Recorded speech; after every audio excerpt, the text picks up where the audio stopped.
It is now live. Let me just look. Oh, that's not what I want to do. That's what I want to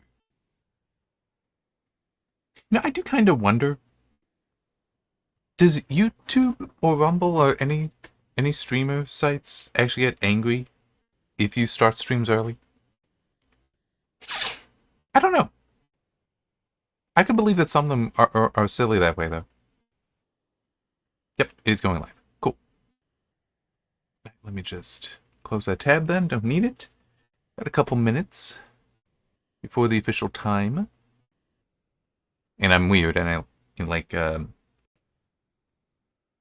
not really talking about the episode until then. But again, state this as a quick reminder. This is going to be the last of these assigned viewing streams. Maybe I'll pick it up again in the future. I don't know. It's just, it's kind of awkward to have to remember. But it's also just odd time of night doing this alone. That, I think, is one of the main things. If I were doing this with somebody so we could have a conversation, maybe that would be different. But that's not the situation. So, is what it is. Also, there's the whole, what would I do next? Well, TNG would be nice, except I just want to watch that. I just legitimately want to sit and be able to watch that and not be like, watch it. Okay, now let me set up the mic, set up the camera, get things going. So, I don't know. We'll see. I have no regret doing this because I've learned. I've figured out better how to do this. And it is something that may prove useful in the future. Plus, the cover impression stuff, if I am able to continue doing that with Georgie Borman, because she seemed interested, and I have come up with stuff to gamify it. So, yeah, it's only because of doing this and, figuring things out week by week is that possible. So, really cool. Yeah, and yeah, sure, why not? I will mention. Yeah, technically, I should be talking about the episode now. When earlier this month, when doing the cover impression video with Georgie, she was pregnant. She actually had her baby, I think yesterday. I can try to check that. Unfortunately, some complications. Baby's in the NICU, and I think the last I saw was still going to be there until Monday. So, if you can, please pray for her and her family. But hopefully things are going to find this. Like, Monday, baby's awesome, gets to go home. Hopefully that'll be the case. So, yes, and I know no one's actually going to watch this, but still, if anyone does, please pray for her and her family. Alright, so now let's talk about the final episode of Star Trek The Animated Series, The Counterclock Incident. I wish it had gone out better. Not that the series has been all that good and deserved a better ending, but still it could have been better. So, premise is this. The Enterprise is bringing Commodore Robert April, who was the original captain for the Enterprise. Technically, there are some issues here, I feel, because he's now 75. And because of that, he has hit the mandatory retirement age. They are taking him and his wife to Babel for the ceremony for his retirement. I just find this a little odd, the idea that he was the original captain for the Enterprise, because how old is the Enterprise? Because he would have to be before, I'm blanking on his name from The Cage. Hang on, I can try to remember the actor played Jesus Christ in King of Kings. Here. But I'm blanking on the actor's name. Pike. That's right.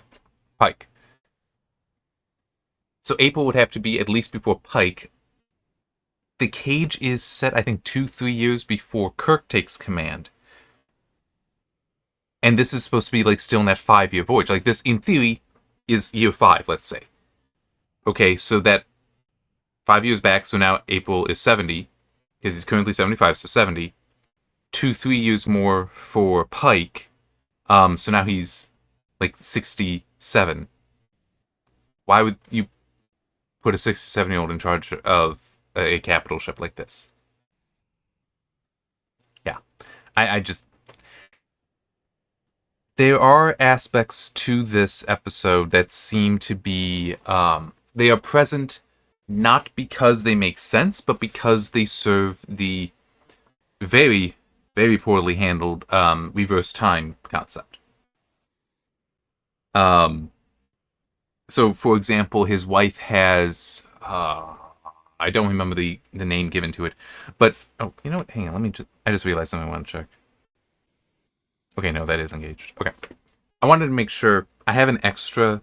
Because the meter in Rumble, when I look at the audio meter for it, shows really low, much lower than OBS, which I find very odd. So I have an additional 10 dB on top of OBS. And I just wanted to check that that was enabled, because sometimes that might get accidentally turned off. Anyway, but she has a flower with her that this thing only actually lives for a few hours. So it's like, seed to blooming to dead in just hours. So that is only there because when time starts going backwards, it is the first visual sign that this is happening. Only reason it exists. Only reason April and his wife are so old is because of the possibility of them no longer running into retirement age and all that. And I'll get to that, but it's like a lot of this doesn't make sense. But it is still his age, it doesn't make sense he would be the first captain of the Enterprise unless the Enterprise is many decades old, which should not be the case. Because even in the original series, it was kind of established there's not that many Constitution-class ships. The Constitution-class is the most advanced ship as well. It is the only starship. In that, there are other... Starship is like a cruiser or a destroyer or a battleship. That genre of ship. Starship is that. These are the first starships. You wouldn't think it would be decades old. Just... You get to the movies, and you end up with really just seeing only Constitution class, the refit, in the motion picture. But then with Wrath of Khan, you meet the Reliant, which I think is a Miranda class. That's actually... No. The Reliant itself is newer than the Constitution class. Then you meet the Excelsior, and then... That's in Search for Spock. I'm trying to remember Voyage Home. No, you don't actually meet any new ships. But it still is... It doesn't make sense that the Enterprise is supposed to be decades old. So it doesn't make sense that he was captain of it. Unless he was a 60-year-old captain. So, anyhow. So they want to... they're taking them to Babel for the retirement ceremony. While they are approaching, something you have to go by is a supernova, which initially it's like, okay, no, that's not right. I mean, it at best would be a supernova remnant, but then something was said, like, okay, no, I'm actually going to accept that. That's okay. That's okay. So a supernova is the explosion of a star, okay? And there's various types of this. There's like type 1A supernovas, which is a white dwarf, where sufficient mass has fallen onto its surface that is not a white dwarf can more or less be solid carbon, not necessarily, but yeah. If you get enough hydrogen and such to fall on it, it can still be hot enough and the gravity intense enough to cause nuclear fusion to start again. That in theory, they say, but I don't think this is completely true. I think I have seen some things saying the opposite. Well, saying that it's not that simple. But it can cause fusion to occur such that it actually destroys the white dwarf. That doesn't seem to make much sense to me. The white dwarf is about the size of a planet, like Earth. Some are going to be bigger, some are smaller. Fusion starting on one side is going to destroy the whole thing. That just... Anyhow. But there's that. And then there is also larger stars than the sun. So the sun is a main sequence star. It would nova, it's losing its material, but it's not going to go boom. It'll turn into a white dwarf eventually. But there are larger stars, those will go boom. And then still larger stars that can go really big boom. So them saying that, oh yes, this is a supernova, do you want to come see it? It's like, These things you don't know when they happen. So it's like, wait, that doesn't make sense. It wouldn't just be a supernova sitting there. But then there was a mention that Kirk was there when it started. It's like, okay, now I accept this. Because yes, a supernova does go boom, but sometimes the booms last for a very long time. And some star this is one of those things where you really don't have a sense of scale in a lot of stuff.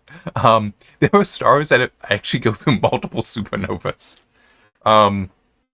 They are that massive that they can undergo such an powerful energetic event but still survive. And I'm pretty sure Eta Carinae is one example of that. ETA space Carinae.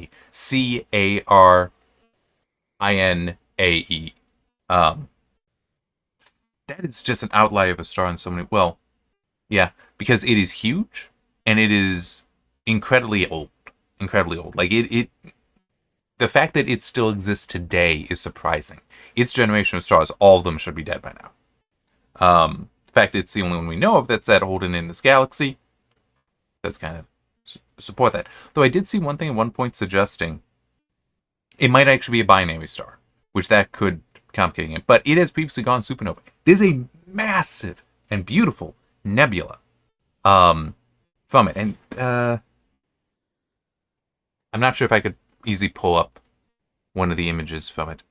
But yeah, huge nebula. The star is still there, though. The star is, in fact, still there.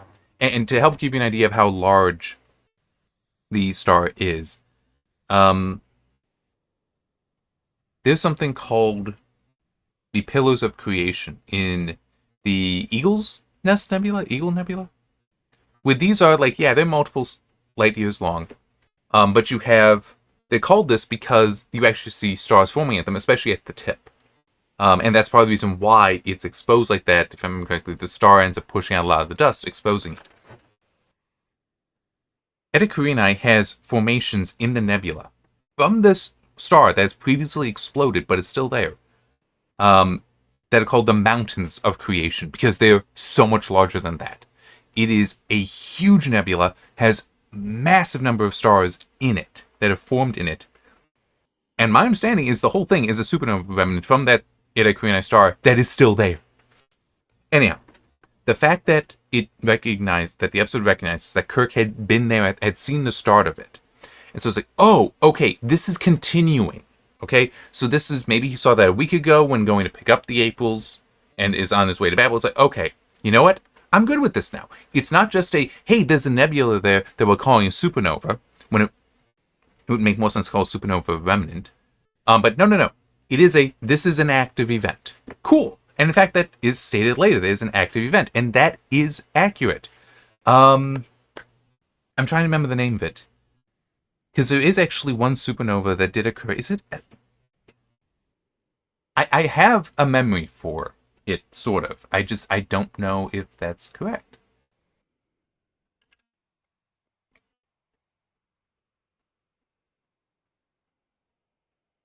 No, that's definitely not it.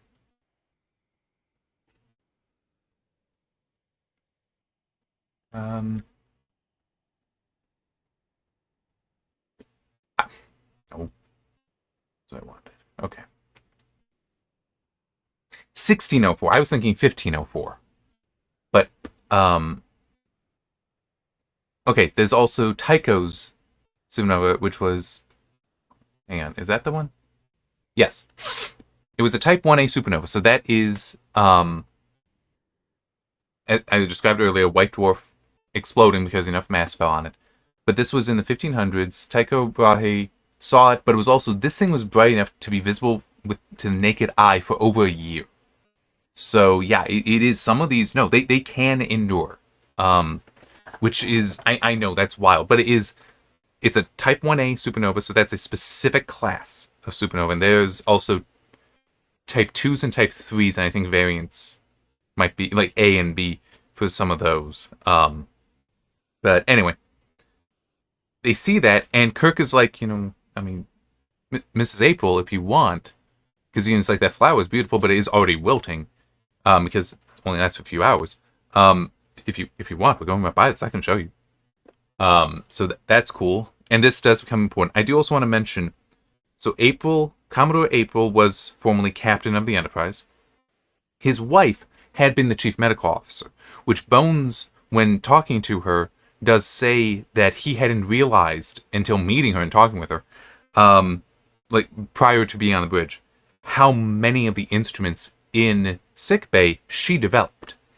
Which I didn't completely catch what she was saying because I was writing notes, but it basically, at that time, she and her husband were pioneers.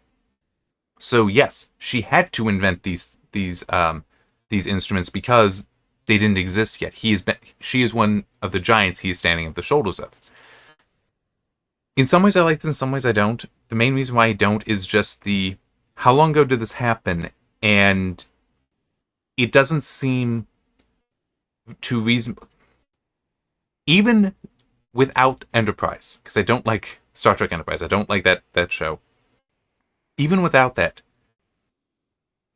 the Enterprise in the original series is not a pioneer ship, technically. It's like there is a lot that had happened prior. It just, the timeline for when this stuff would have been done, still, it just doesn't make any sense to me. That she would have contributed, yes, but not him being like, wow, I didn't realize all this was you. It's like, really? That she had an impact absolutely makes perfect sense, but it's just, it sounded like she designed the whole thing. And maybe they were just exaggerating it. I don't know. I didn't care for it. It seems stupid. Right, let me close that. It seemed it's one of those issues in fiction of various kinds, and I know I can be tempted by it when I'm writing stuff, to exaggerate. Where it's like, hey, it's not enough to just say, hey, they contributed. It's like, no, they had to be awesome. It's like, it felt like they were doing that. They were really building up the Aprils to be truly amazing. It's like, that's not completely needed. I mean, it's just first captain of the Enterprise. She was his first chief medical officer. They both contributed because they were pioneers. That's enough. That's enough. You don't need to go to more than that. Anyway. While they're near the supernova, they pick up a ship that is traveling at warp 36.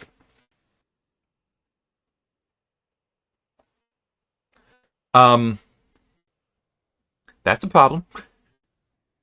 So, it is true that it's a problem for multiple reasons. The warp scale is something that, between the original series and TNG and on, maybe not at Enterprise, but TNG and on, it changed. Because one of the canon things for TNG and on is that warp 10 is an unlimited speed. It is, you exist at all points in the universe at the same time. The reason why is because basically they finally came up with the math and it's logarithmic, such that 10 is an impossible number to actually reach. You would keep getting closer and closer to it, but you would not ever reach it. Technically, in All Good Things, there is a reference to a warp 13 or 16, which we would assume is just they have changed the scale, but not that they have actually broken the warp 10 barrier. That's nonsense. The original series, though, was all over the place. They clearly did not have that canon, because they also make references to, oh yeah, we're crossing the galaxy. It's like, no, you're not according to TNG. Not according to Voyager either. Because the Intrepid class, which is what Voyager is actually supposed to be one of the fastest starships ever built by Starfleet, at least to that time. Anyhow, warp 36. So this is where we get another problem, which is scale. At warp 36, that thing should be moving so fast. How would Spock have even picked it up on sensors? I was like, that thing should be absolutely causing issues with cause and effect. Which is one of the things that if we ever want to actually travel faster than the speed of light, is one of the things that would have to be answered, is how do you... If you know TNG, there are the episodes with the reference of the Picard maneuver, where you're here, but then you go use a very, very short warp 9 burst to go from here to here with the enemy there. The reason why is the light from your position A is still arriving when you appear at position B, and now that is coming there, so it looks like there's more than one of you. But it's also just so disorienting that it gives you an opportunity to attack. It is a neat idea, but you do run into that issue of cause and effect. Sorry. Because you're now getting there before the knowledge that you're there, that you're supposed to be there, has arrived. So effect can arrive before cause. And you would definitely be running into that here as well. I will acknowledge I am comfortable with the idea of being able to overcome that. In science fiction, you can figure out some way around that. I'm good with that. Maybe it'll be found in real life as well. Don't know. I'm okay with there being a solution there, but Warp 36 is still I don't think he's sensing that. Hang on. Oh, there's actually a comment here. 3 different enterprises and the USS Athena end up in the same frame. Movie treatment connecting TOS, Kelvin, Strange New Worlds, and Starfleet Academy using a structure. What do you mean by same frame?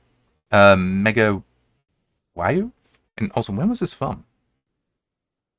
Let me do that. I'm not sure how long ago that comment arrived.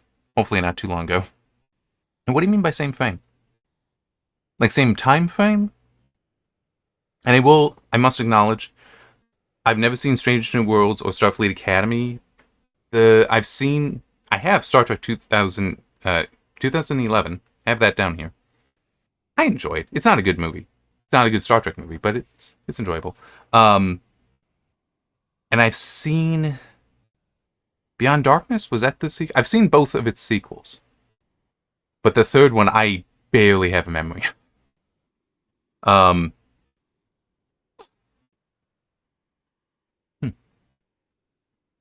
Yeah, 3 different enterprises. So that would be. Wait, yeah, which 3? Because there's been 4 on film. Well, technically 5 if you want to count the refit as or A as a second. So.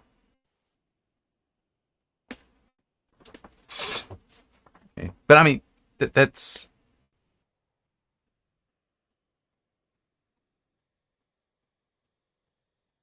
I mean, it can definitely be very interesting. The trying to bring all that together. And hey, best of luck. Although I will say, I do want to say this, and please don't take this as any kind of an insult or anything that may dissuade you. I'm just going to share my opinion concerning fan fiction, because it sounds like this would technically be that. I have a personal dislike, and please, ignore my opinion if you want to. I have an issue with fan fiction in that if you have a good story, don't tie it to somebody else's work then. Okay? If you have a good story, tell it yourself. Make it your own. Okay. No English, but it's hard. Okay. Okay. Yeah. Clarifying on that. Okay, hang on. Let me. You mean. That's actually kind of neat. Same frame. Hopefully that went through. You know, I'll just do that. Make sure. Yes.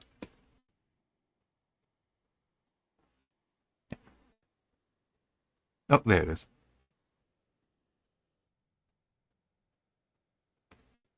And let me mute. Yeah, so one thing kind of neat here. Yeah, I'm going to take that down. In Rumble Studio, you actually have options for where you can send the comments, the messages. You can go send it to both Rumble and YouTube. Rumble only or YouTube only. I guess that does make sense for when you're promoting something. That you can send it to all at the same time. I just haven't really had the need. Let me also do one other thing. Want to make sure. Okay, where I am in the notes. Yeah, as I was saying, you know, with fan fiction, because if you have a good story, and let me also clarify, this is when I'm saying good story, I mean something that you really want to put out there, that you want to be able to self-publish. Make sure it is in my opinion, I think it's always best. Make sure it's your own work. You're not tying into somebody else. Be inspired by other work. That's awesome. Okay, and trust me, I'm sure I've been inspired by everything that I've got here. Okay, ships unite to save the galaxy. So that's the answer to the question. That should be three. What was it? 3 enterprises? 3 different enterprises and the Athena. Which one is the Athena? I want to check on that.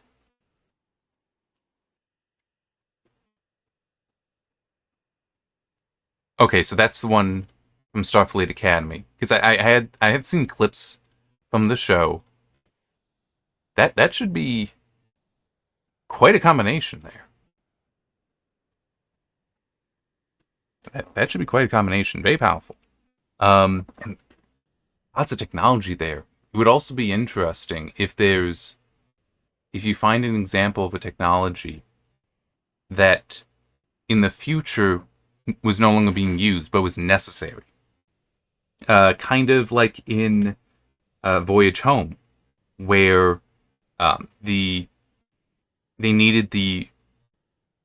I'm trying to remember if they specified the kind of radiation from a fission reactor. But they needed that to recrystallize the dilithium crystals. That would be really neat to also explore in that, where you need to combine. You don't just have the ships present, but each ship is contributing something important. Okay, yeah, but best of luck with that.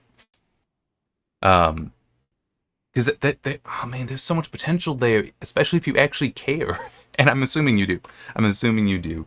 I just don't trust that the people currently writing Star Trek officially care much. Getting back to this. So this alien ship is traveling at warp 36. And Kirk is concerned because he's thinking, oh, it's heading into supernova. It's going to be destroyed. So he's like, can you hail them? They're refusing hail. Okay, tractor beam. Throw a tractor beam on there. Which again, it's the whole, this is going at warp 36 and you're going to catch it with a tractor beam? That seems excessive. Okay. Hang on, just another one here. Spock's ship is swept into the past of the alternate Kelvin timeline. Gravitational acceleration slingshots container 805. Okay, slingshots the container 805 years forward into the future. Okay. Yeah. Yeah, that should be a lot of fun. And it also removes the temporal prime directive kind of issue as well of contaminating the past with future technology. So then what I was describing before would be more of contaminating the future with past technology, but it turns out you need that past technology. That is at least what I would be tempted to do. Find that thing where they decided, hey, we don't need this for when they were doing putting together the Athena for Starfleet Academy. It was like, oh, no, here's the solution over here. That should be. It is a good place. And going back to what I was saying with the fan fiction stuff, if it's your own project for your own benefit and just sharing among your friends, my whole feeling there about fan fiction doesn't apply. That's just if you want to try to publish something.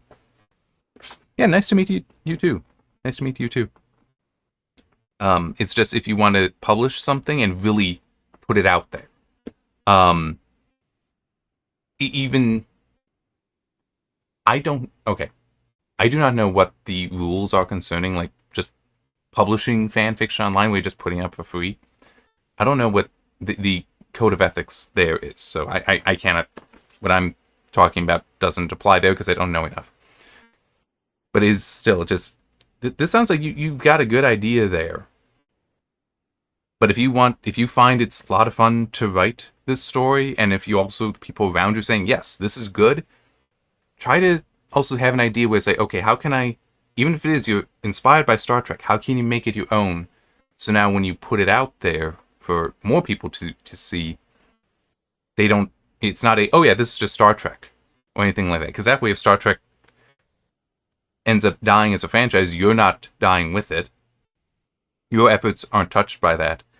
And is also then, if you are successful, very successful, then is a, hey, that's your success, right? It's not a, oh, well, you're benefiting from Star Trek. No, it is your success. So, yeah, I hope I am not dissuading anyone from sharing that view, because there could be some people that think, oh, he's saying don't do fanfiction. I'm just saying the place for it, I think, is over here for actual, like, this is what I want to put out there and share with the world, self-publish, or actually trying to get a publishing deal. So, the scripts for 4 films have been fully written. That is impressive. That is impressive that you've managed to achieve that.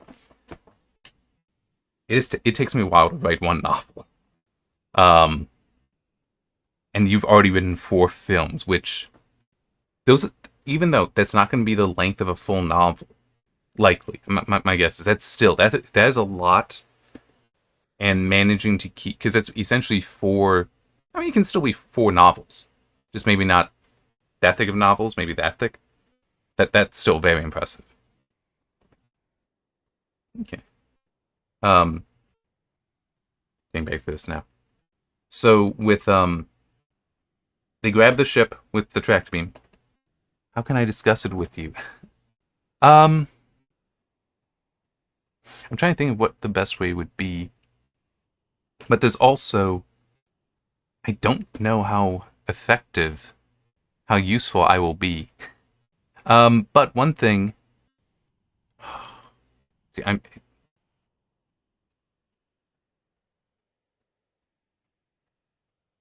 just really thinking of how best to do this, because on the one hand, I do want to be helpful. I don't know what it would be an effective way. But you can find me on Substack. And that's links are in the description for that. And one thing that might work, because it's also, I don't know how well I will be able to respond. But one thing that you might be able to do that may help you is, because I've done the reviews of the novelizations, the Star Trek film novelizations for 1 through 6. Something you might be able to do to kind of sort of have me still discuss things with you is if you actually read through those.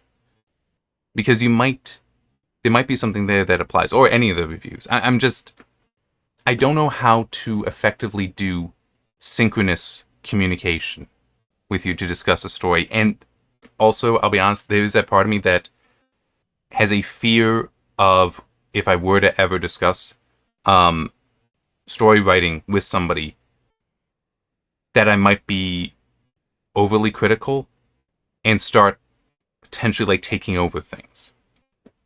So, like, how I was even just going off about the idea of using the old technology with the future, because the future lost that technology. They forgot it.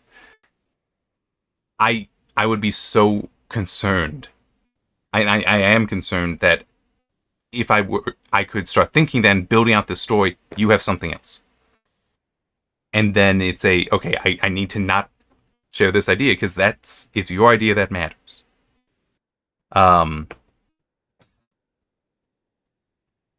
Yeah. But it's still if you think my opinions are useful, the written reviews, which, yes, they are in English, so hopefully that won't be a problem.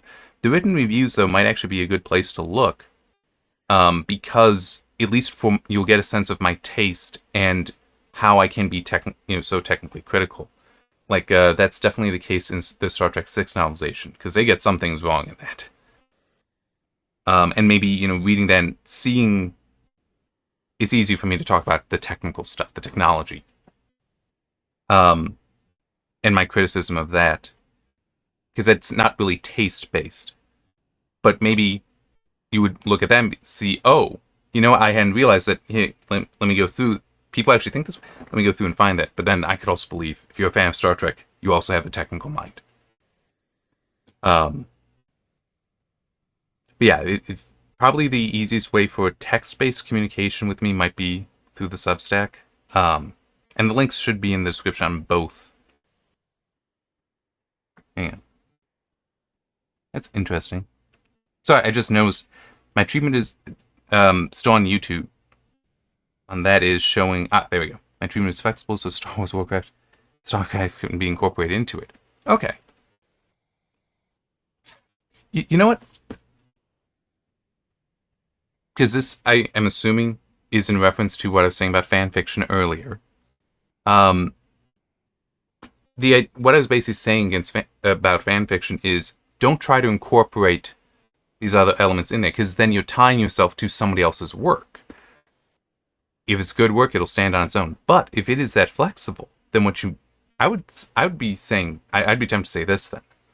Keep working what you have with Star Trek, and when you think, okay, you've got this figured out, then figure out, okay, how can I tell the same story without Star Trek there? How can I just start my own science fiction universe, and this is the story? Use it as practice. So that's definitely something I feel that for fan fiction is completely appropriate. Yeah, you always use fan fiction for practice, because that way you're not having to worry about building the setting yourself. You're exploring an established setting, and then maybe you can get to the point where it's like, okay, I now understand that. I'm going to try building up my own setting. Okay. Excuse me. Get rid of that. That's interesting. So I'm also just thinking about how long it took for that message to appear on in the Rumble studio. Because that was a bit. That was a bit. Okay. Oh. I do not know how to read Russian. I'm sorry. I just saw that message come. Is there anything to... Yeah.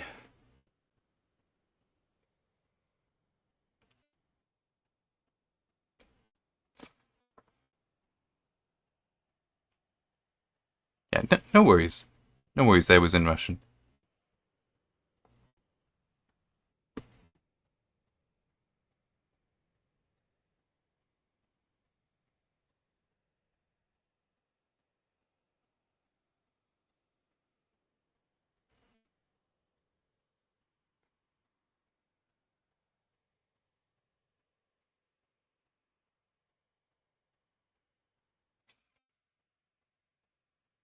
I'll also mention something else that hopefully isn't a bad thing to mention with the whole being asked to help. So I'm saying this not just to you, Mega, but in general, for anyone else that may see this. There's that part of me that I feel like where I'd be safest, because of my concern I voiced earlier, or tried to, maybe poorly, probably poorly, of being too critical and trying to force my story onto somebody else's work, which would be horrible to do. I'm afraid I would do that. Anyway, even though I know that would be bad, I kind of like the idea of just editing and doing reviews after the fact. It's like, just reviewing stuff when it's already out, which I know that sounds like, it's like, oh, well, that's not helpful on one story, but not for the follow-up. I can't open the links. I'm using a VP. Ah, okay. I don't. I'm sorry. I don't know how to solve that. Yeah,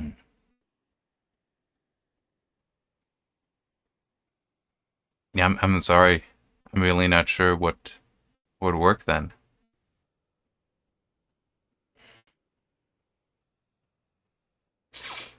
But hey, thank you for being here. Thank you for watching this stream. I should have said that actually earlier as well. And it is really cool that it's somebody in Russia or just anywhere watching, but also somebody that is outside the United States. I would think if anyone would watch, it would be in the watch these streams would be in the United States.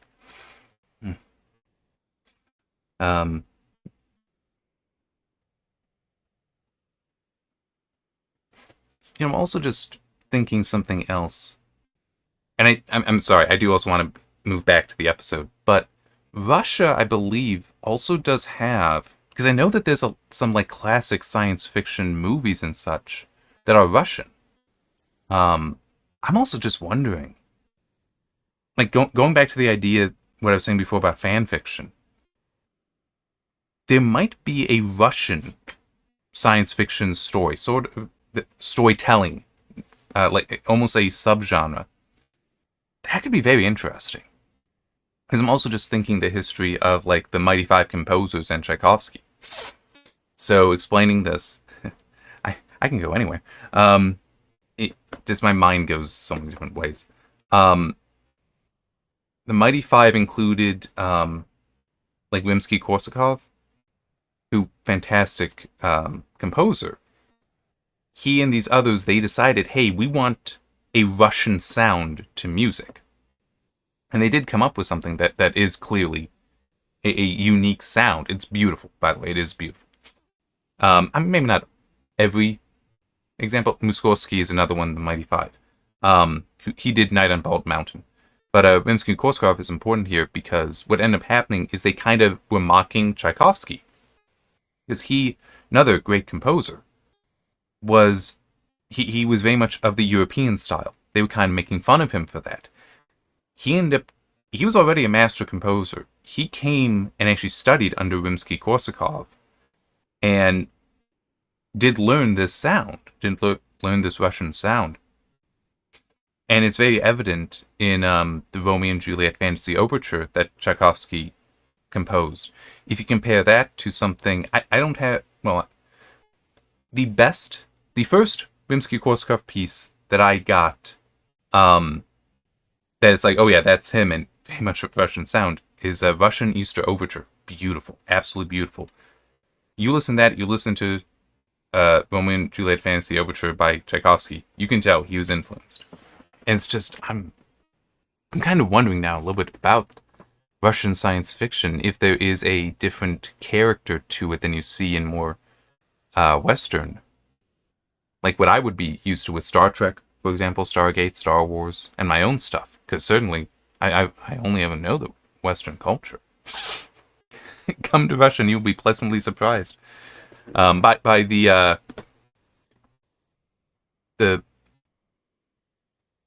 I'm just by what specifically the that different character I was talking about. I mean, it's. Oh, I think I can believe it, and I do know some Russians. I in college, some of my professors were Russian, and one of them I've actually stayed in contact with. I still do some projects with him every now and then. Really, I can definitely believe they would be fantastic to visit and meet that culture, because some of it is truly beautiful culture. That would be a lot of fun to learn from, but it is I already have so many books. It would, but I am legitimately wondering now about trying to find. You know what? That's right. Yeah, it's one example, and I know there would be others potentially better. But the Metro series of stories, which those are also technically science fiction. But I have enjoyed very much the games, and I'm trying to remember if I have a 2033 at least on Metro 2033 at least on a wish list somewhere. I should look into that. Those would be fun to read through. But it's just has kind of slipped my mind. But yeah, it's so many different places. They have their own culture, and it's beautiful then when you see them go into a genre you might not have thought of. Or at least that's not a good way to put it. When they put their own flavor, their own seasoning, on a genre that's like a lot of people I could see thinking that science fiction is an American thing. It's like I think for film, at least in film, that's actually more a European and Russian. Like they had a lot more science fiction than we did in the like 50s, 60s, and 60s. So in the future, okay, I am definitely gonna focus and put that there for others to see as well. But I'm gonna okay there. I'm gonna make a note of that. Where's the best place to save this?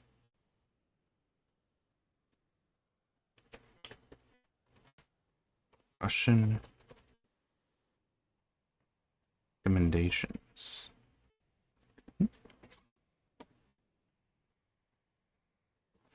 But yeah, and I love science fiction too. So the idea of seeing it with that other flavor, I'm definitely interested. So thank you very much. I am going to look into those. I definitely am. Hopefully there are good and competent English translations, because I took 3 years of Latin in high school.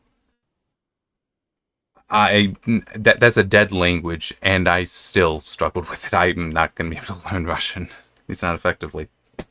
Um, yeah. So I'm gonna come back to this now. So alien ship traveling at warp 36 towards the supernova.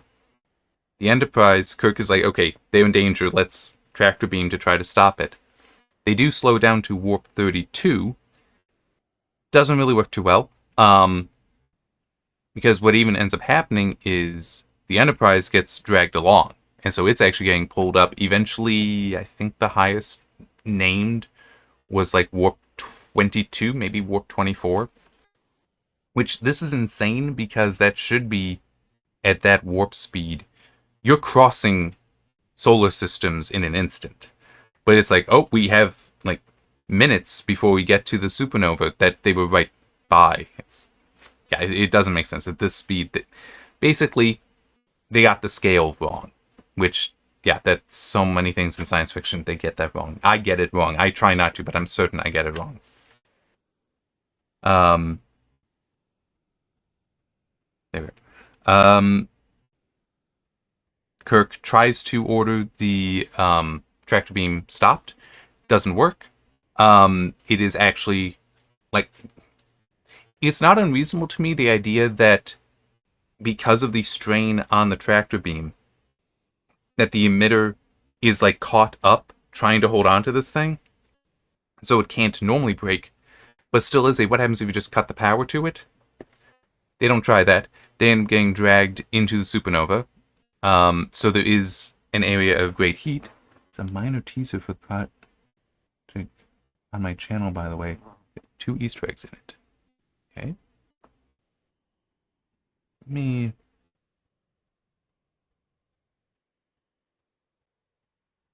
Okay.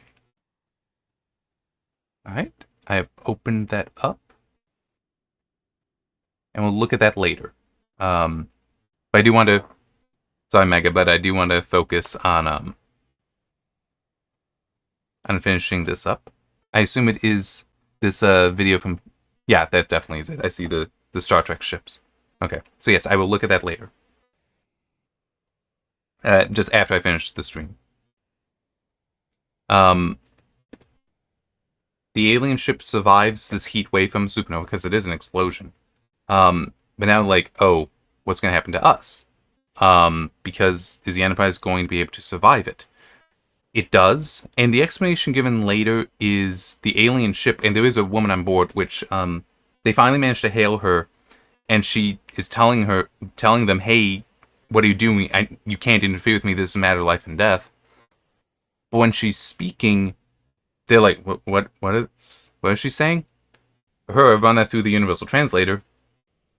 It says that she's speaking the same universal language as we are, is her answer, but it's reversed. All right, reverse it, and that's when they understand. Have fun watching that. I have not touched Dota 2 for years, but I did play it a little bit. But yeah, have fun with that. And thank you for. I will try to have a good evening. Thank you very much.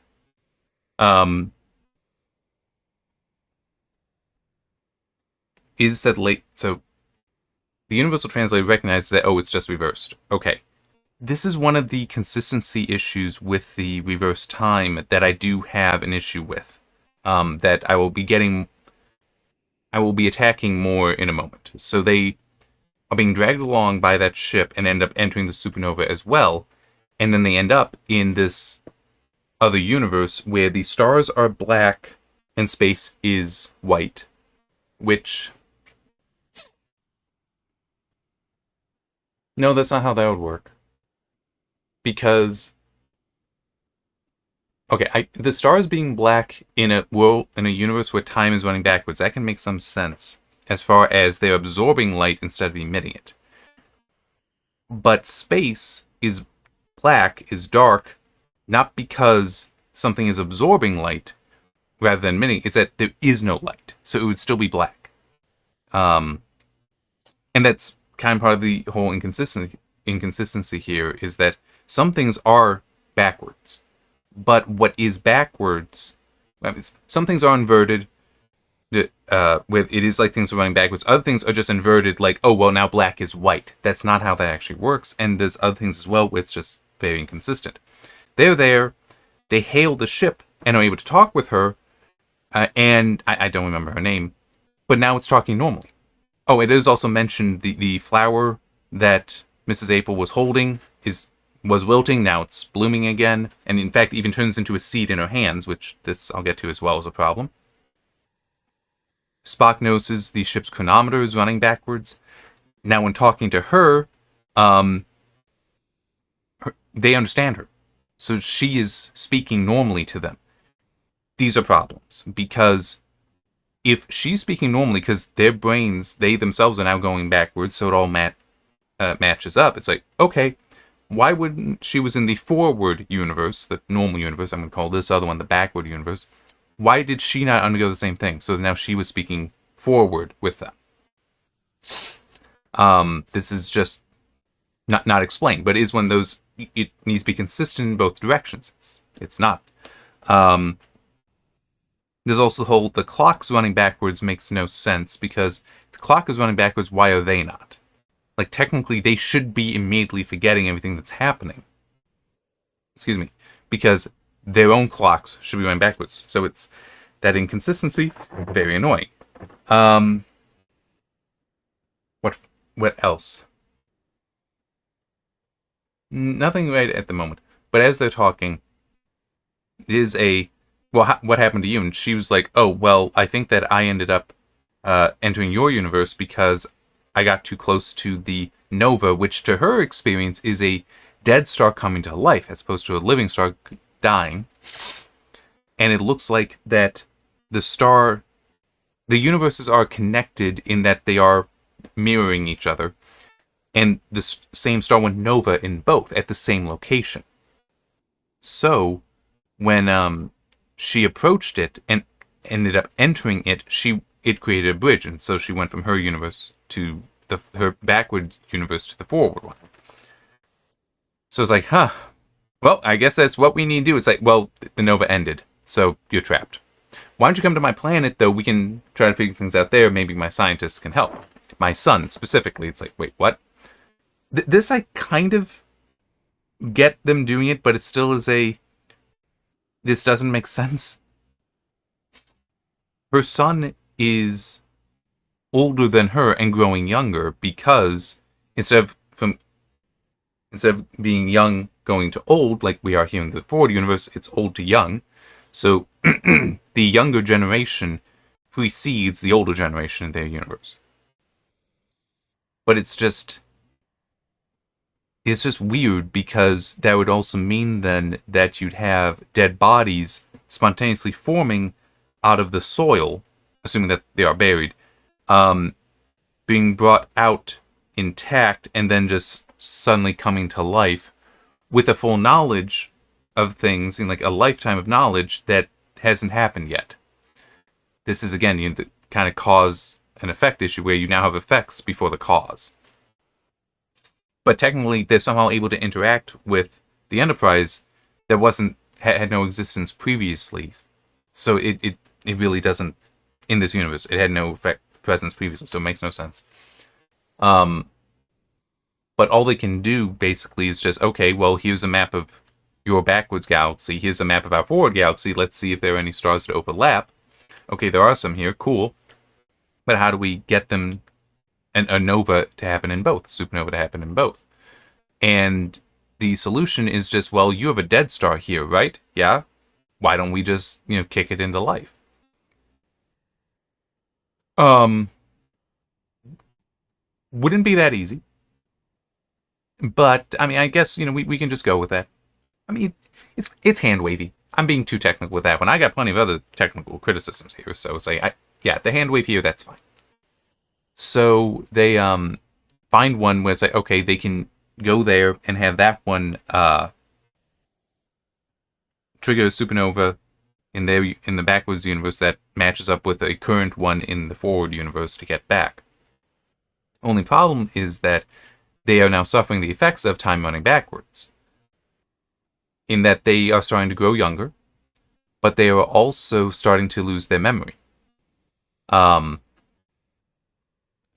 Which technically they should have not been they should have been losing their memory to start, which means that they also shouldn't have even known why they were there or know to escape.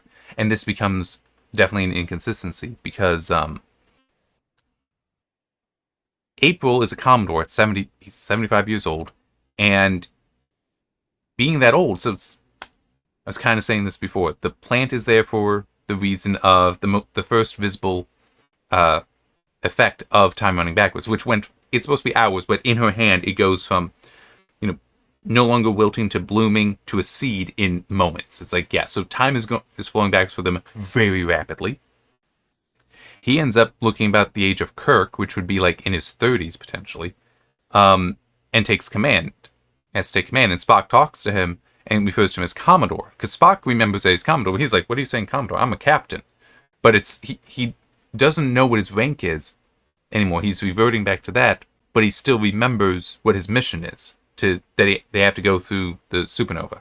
It's like, what? None of this, it's horrible inconsistency here. Now I'm also just trying to think, with all good things for TNG, and their anti-time, you still have the issue there. It's just, you don't need it to be as inundating, I guess. But technically it still needs to be there. That if they are like old scars healing, it's like, okay, when did you get that scar? Well, about 5 years ago. It's like, are you 5 years younger? No, this doesn't make sense. So anyway, they have this plan and they do that, but the crew on the ship is getting younger and younger, and it's even mentioned that the youngest will return to being an infant in 18 minutes if we don't get out of here. It's like, yeah, this is going much, much faster than... It's not just time is running at a factor of -1. It's like -100. Why? This is never explained. It's just is what's happening to provide a greater climax to it, I guess, a greater danger. But there's no explanation, which is bad science fiction. Because you already have the consistency of, it seems like the people living in the backwards universe seem to be just going about things normally, but technically everything's backwards for them. Even though they should be losing knowledge, but they're gaining knowledge from the Enterprise. That doesn't make any sense. That is a contradiction. But still, as they seem to be going at regular speed, just at the -1. Why is the Enterprise going at -100? But anyway, they're all de-aging. And so soon they're not going to be able to maintain the ship, because they're forgetting things and they also just getting too young to be able to manage things. And Spock gets a line. I kind of sort of put it in here.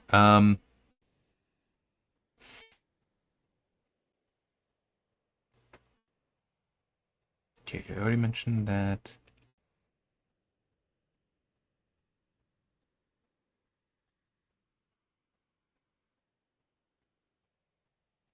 Okay. Spock claims that because he's a Vulcan, he ages slower, so he's going to be able to maintain his awareness, his skills longer. It's like, canonically, Spock is actually about the same age as Kirk, and time still passes for Vulcan the same as anyone else. So at most, it's just he might be maintaining intellectual maturity.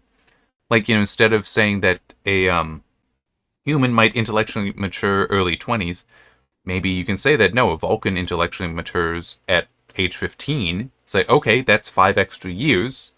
So it's like, there's that benefit, but it still is they're about the same age, canonically. Let me actually, I can pull that up, because I still actually have that trivia that I did for the landing party a while ago.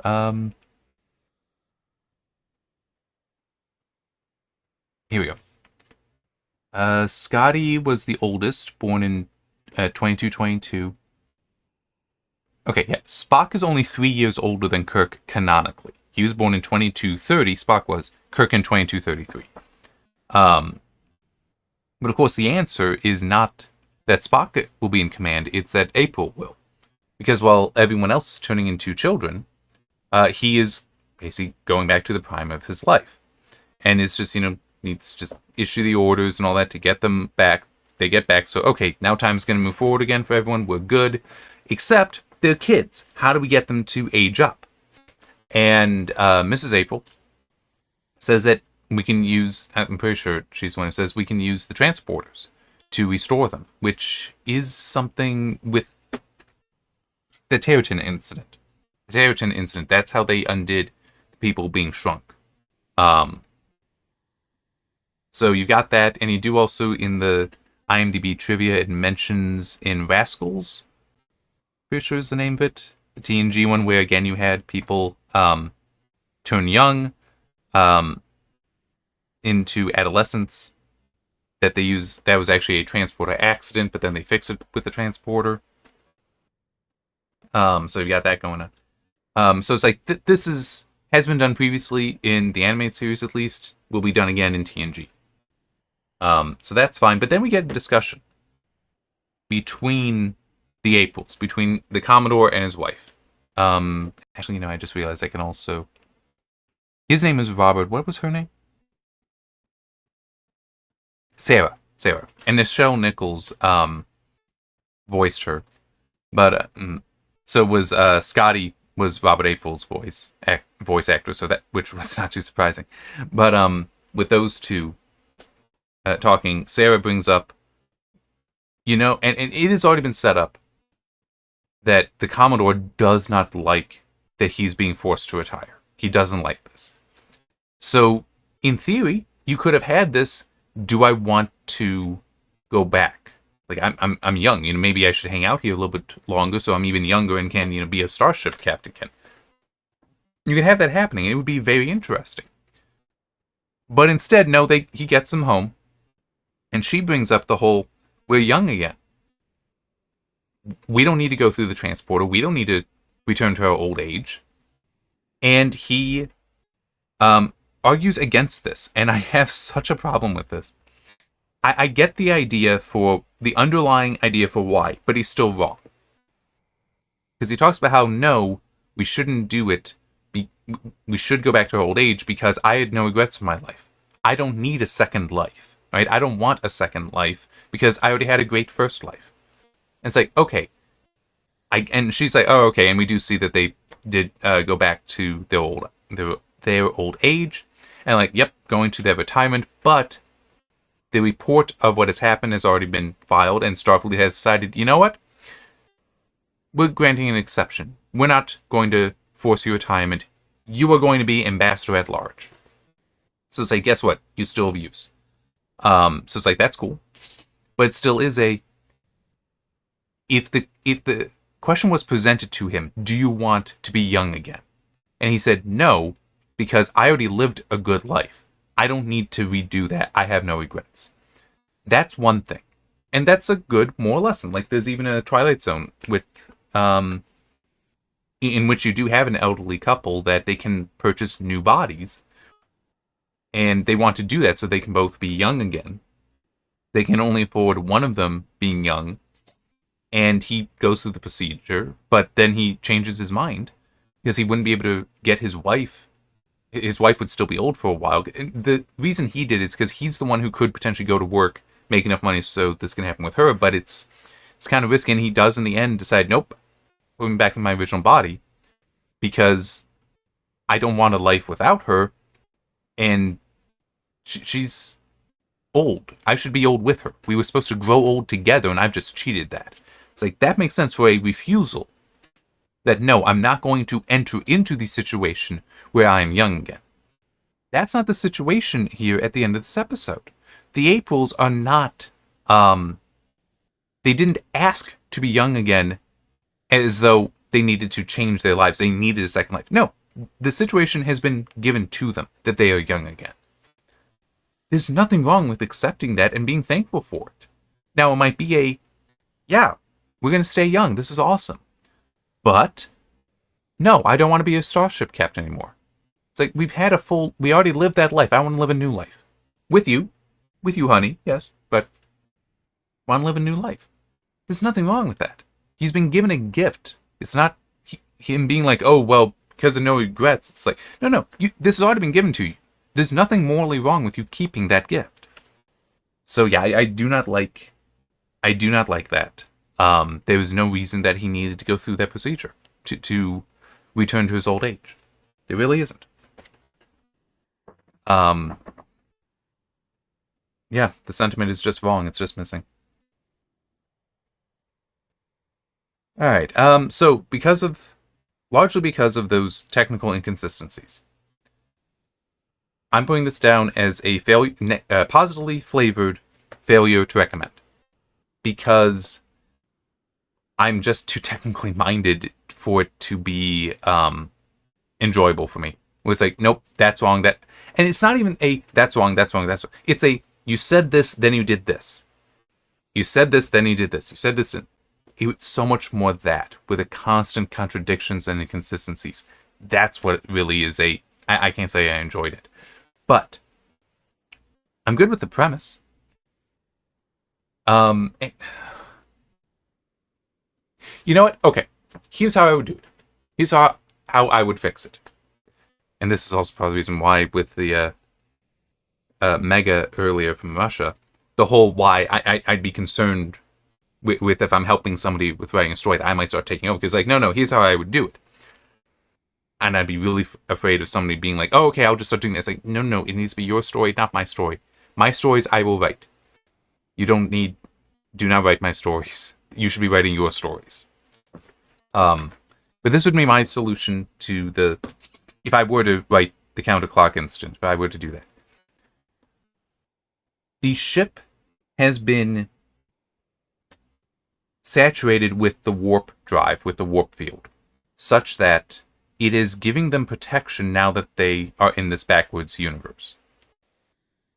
However, it is going to wear off. And actually, them being dragged at that high speed, that increases this effect. So now the ship is protected, but it's going to wear off. So they're continuing to move forward in time, but eventually they're going to start moving backwards, and that's what they need to avoid. And maybe it is they start de-aging towards the end, but it is, and they could even be afraid that it's going to be exponential. But it's no. They can keep moving forward, because that deals with some of the contradictions. How you communicate is going to be a problem, though, because there still is the whole, in a backwards universe, you should be having information reducing over time, not increasing. Their presence increases it. Them interacting with people increases the information in the universe, not decreases it. So that's a problem. They'd have to be left with just observing things and solving the problem themselves. I'm not sure how you could really achieve that, though.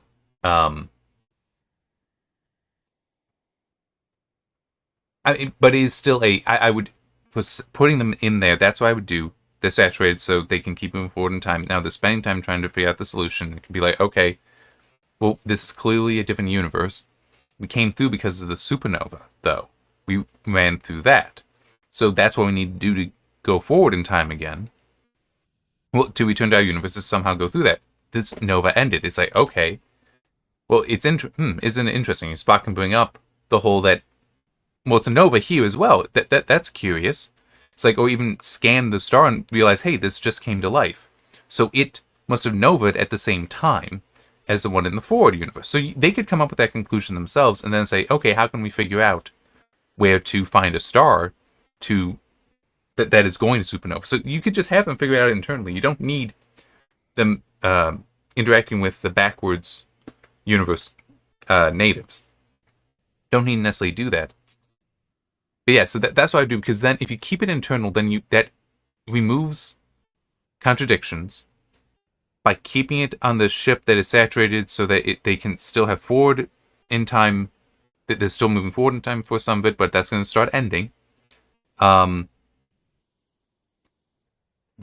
by doing that, then you're also getting rid of other contradictions.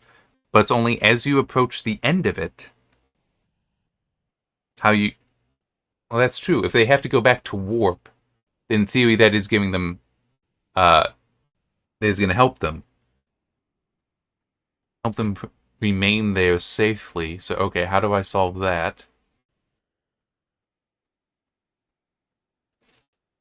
Could tie it to the speed. That it's only because they were going to warp at such a high speed, which is something that the ship cannot normally do. So it's like the effect of going up warp at a warp over 10, let's just say. So that's what gave them the protection, not just normally. So that's also the problem. They need to figure out how to have at least a burst that they could do as they enter the supernova. A burst that would be at that highest speed in order to get them back, because Spock can be like, well, if it's giving us protection here, that might also be what allowed us to enter. This is not unreasonable.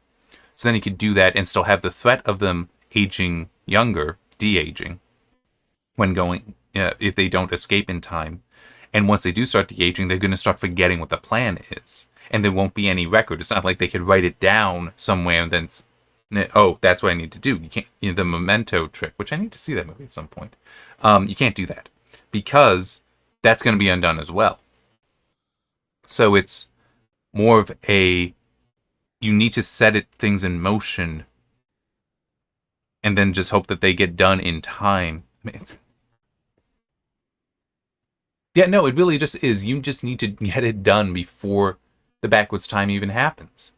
Because once it starts happening, you've probably already lost. Because at that point, the ship's momentum should also have stopped and started going in reverse, so you'd be trapped. This would also mean then that, yeah, you couldn't do any of the de-aging at all. Yeah. That's kind of disappointing. That I can't think of a way to solve the contradictions. Because the de-aging is itself a contradiction. So I can't think of how you can solve that in this episode. Which also means then that with TNG and all good things, I don't know how you can solve that either. Because you're being affected by anti-time in that, the reverse time. It's like, okay, well, how do you remember things for that? How does anything survive? How does anything survive that? I mean, some things being reversed say, yeah, okay, but other things makes no sense. But at least in theory, with all good things, you can cheat that and say that, well, no, none of it actually happened. It was all Q manipulating Picard to put him in this situation, just see, does humanity have sufficient potential to not be eliminated? Because you got the whole, it's like once he understood this paradox, that's when Q knew, okay, you've passed the test for now, but I'll see you again out there. Which, I mean, that it makes sense in that episode. I do also think, though, that's like, wait, grasping a paradox is all he needed? I remember the first time seeing that episode, it's like, it makes sense. It didn't seem odd to me. It didn't seem like it was a paradox to me. But anyhow, like it didn't seem like that difficult a test, that hard a standard to meet. But anyway, in theory, if you just go with no, Q is manipulating all of it, then you allow the contradictions where he is causing them. He's enabling those contradictions to exist because it's the only way that Picard can potentially grasp things to continue trying to move forward and make it all make sense and solve the problem. So it's like, that makes sense. But here you don't have that benefit. So, yeah. All right. That's all I got. Because I am not planning on continuing with these, as I said at the start of this stream, over an hour ago now. Wow. That's just, it's kind of awkward doing these once a week and alone. If I went alone, maybe. But, like making sure I have the time and also finding an hour, making sure that I have an hour ahead of these streams to watch a TNG episode, or 2 hours in some cases. It's, yeah, I have other things I want to do with my time. Sorry. That sounds bad. It's just, yeah, it's weird. I don't understand how some people are able to do this. Specifically, they watch something and then start on time and recording, starting on time to do a live stream. I can understand watch-alongs. That makes some sense, but not, the other stuff, it just seems, it all just seems a weird scheduling thing. So yeah, I can keep doing it. Plus, it's also the whole, I like the idea of just being able to go, I got an hour, I'm going to watch a TNG episode and just watch it. Just enjoy it. So yeah, this will be stopping, but hopefully, the cover impression stuff will become streams that I'll be doing with Georgie, in the future. Those might stay just once a month. We'll see how things work out. But yeah, so that might be the only streams I end up doing. But also, things may change. Maybe I'll come up with another idea for a more regular stream. Maybe I make a friend in real life. Georgie is still technically like internet friend. But, in real life where it can, coordinate and try to do streams more often or something like that. I don't know. I don't know the future. I am glad that I've done this. Glad that I've had a reason to go through the animated series. It has been interesting. Oh, yeah, actually, let me look at this. I am curious. Come on. Yep. Which of... should be that... at...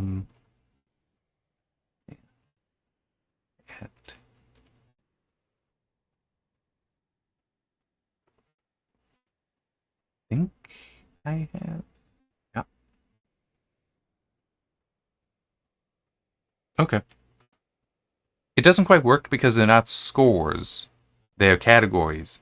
But it still says that the average is 1.95454545 repeating. My average. So in theory, then that means that this is either weak recommendation or positively flavored. Actually, yeah, I should do that. Group by that. And this is going to be better. Okay. I had 3 failures to recommend, straight failures to recommend, 3 positively flavored failures to recommend, like this episode, 8 weak recommendations, and 8 straight recommendations. Okay. So that actually, then yeah, that's a much better way to look at this than that average. So that would mean then that on average, I did in fact enjoy it. I did enjoy the episode. I did enjoy the series, which makes some sense, but it wasn't necessarily that strong. So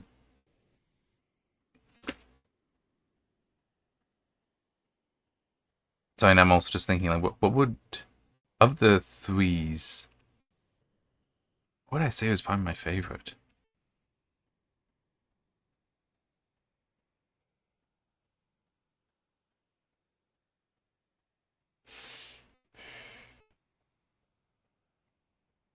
Yeah, I think it would actually be between one of those two. Either more tribbles, more troubles, which is fun, but there are some weaknesses to that. Or the Territon incident. I did kind of like that one. That was a fun one, especially with how it was. It's Terra 10. It was an old Earth colony. I did like that. Yeah, so anyway, I really should be wrapping this up. I'm glad that I've watched through it. Not just because I love Star Trek, because it was fun. It was interesting to watch through the animated series. I just want to quickly see, what is it currently selling for?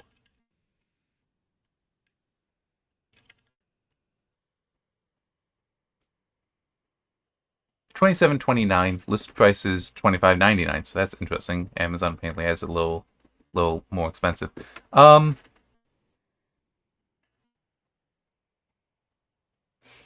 you're a Star Trek fan, yeah, $20 is fair. I would say. I mean, I don't know if I'd necessarily go all the way up to the $30. If you can get it less expensive, I would. If it went down to 15, that'd be fair. Now, true, it's not that It's not that much. I think it's like 3 or 4 discs. Yeah, hang on, how many? Yeah, it is only 3 discs. But it's just one of those things that you're not gonna be able to see it like at $10. I think it's just. There's also other stuff in there. So yeah, I'm just. If you are a Star Trek fan, I would definitely say, yeah, it's worth watching. Just understand these aren't that strong of episodes. It isn't that strong a series, but it's fun. It's interesting. Um, it's non-canon, but it still is. It does build on some of the stuff that we've had before, and there is that element, even though it is less mature than the original series. It still has that benefit of we're not limited to what we can put, what costumes we can put an actor in. You're not limited to that. You are able to just, um, so long as you can get an artist to draw it, you can work with it. So things like the colony species in BEM, some of the shape shifting stuff with, I think that episode was a Survivor. It's gonna be easier to find here, I think.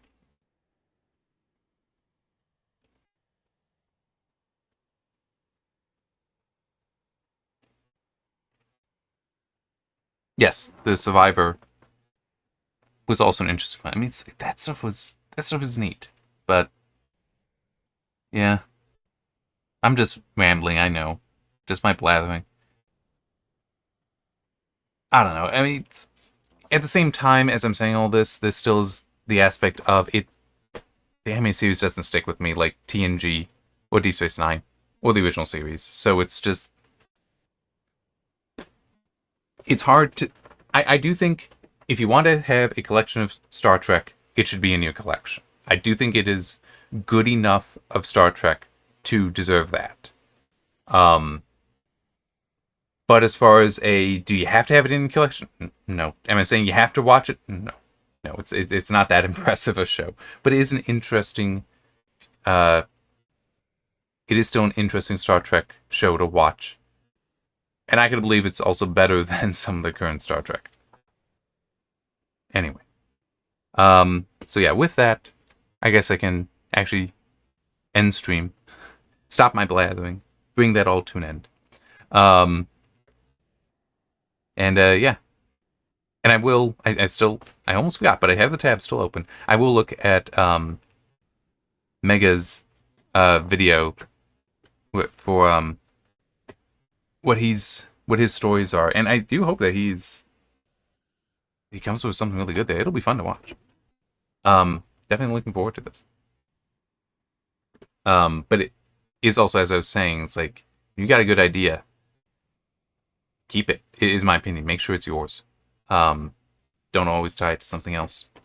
And I hope that that's not bad advice. I really do. All right. Enough of my blathering.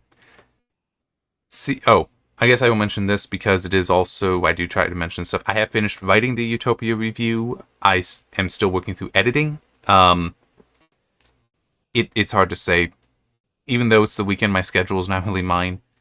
It's possible I'll be able to get finished up tomorrow and then schedule it to go live sometime this next week. Even if I don't manage to get it done tomorrow, during the week, I'll probably do that. So I think it's reasonable to expect that that'll go live in a week. So, yeah. With that said, goodbye. And I guess, well, not necessarily on Rumble because I tend not to put on there, but you'll see me whenever I get to the assigned reading videos again. Those might be waiting a bit because I want to be able to focus on some other things than doing reviews. I'm going to do one of two stories. I know what I'm going to do next. It's one of two books. I'm just not sure which. So anyway, enough of my blab.